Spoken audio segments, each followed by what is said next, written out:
News Channel 3's Arnell DiMaandal, winner of the Associated Press Awards for Best Live Coverage and Reporter of the Year.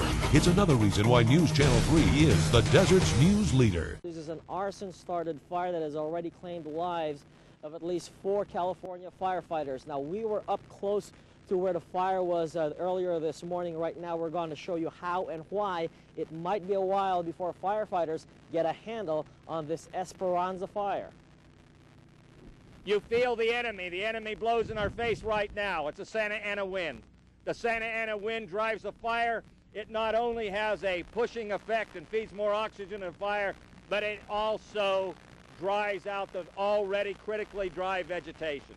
Well, right now the winds are really kicking up. As you can see, the fire is almost on the road and it's about to jump the road. There's almost zero visibility and you can really feel the heat.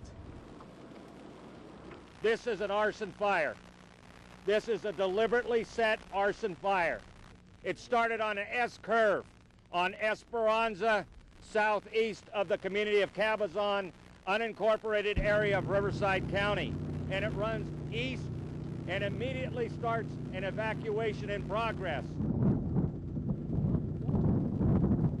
Well, the people who live here just got out in the nick of time, but as you can see, everything is burned. It's burned to a crisp. Unfortunately, when those who live here come back, there'll be nothing left. How dangerous is it for you guys? Well, it's always dangerous, but it's calculated risk. We kind of bump and run is what we're doing right now. Now, there are lots of lines and poles down, and here's the problem.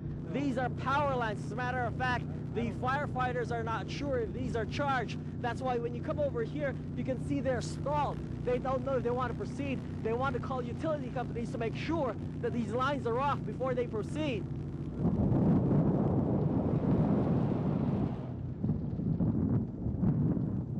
Fires currently, we're estimating at least 10,000 acres and probably more. We can't tell for sure because the smoke obscures our ability to map the fire.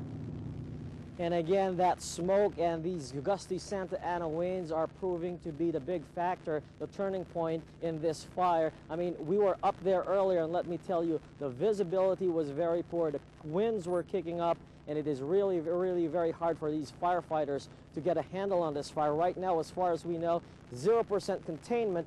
We don't know how soon before they could get a handle on this. Right now, 1,000 firefighters involved in fighting this fire.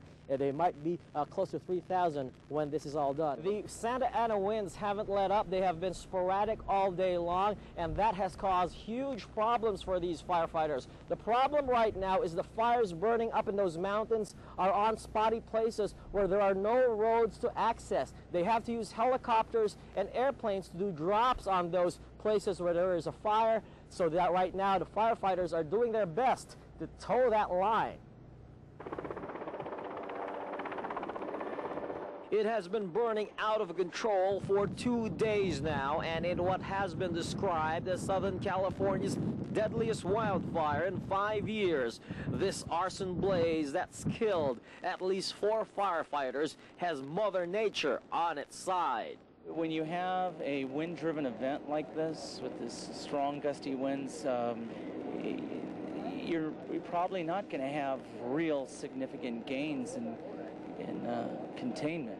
Well, right now we're taking you to as close to a fire as we can. It's a very dangerous situation, as you can see and hear. The fire is even crackling. What's dangerous about this is the Santa Anas could kick in at any time, and this fire could just blaze through us. You see the aircraft working real effectively here behind us.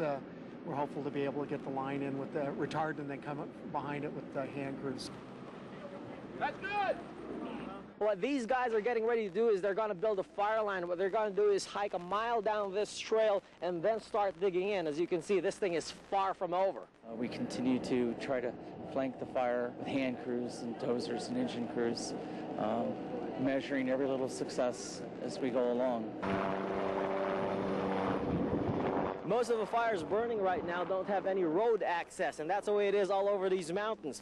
As soon as one fire dies down, another one flares up. And you know what's causing this are the Santa Ana winds. It's making the job for these firefighters very difficult. We need to get some break in the weather. We're going to keep working as hard as we can.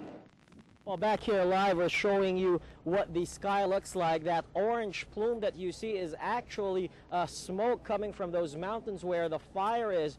We are a few miles away from where the fire is, and you can see still see that the thick plume of smoke blowing right there, going westward towards Los Angeles. Again, a very, very frustrating day for firefighters, and it's probably going to be a few more days at least before this thing is over. News Channel 3's Arnell DiMaandal, winner of the Associated Press Awards for Best Live Coverage and Reporter of the Year. It's another reason why News Channel 3 is the desert's news leader.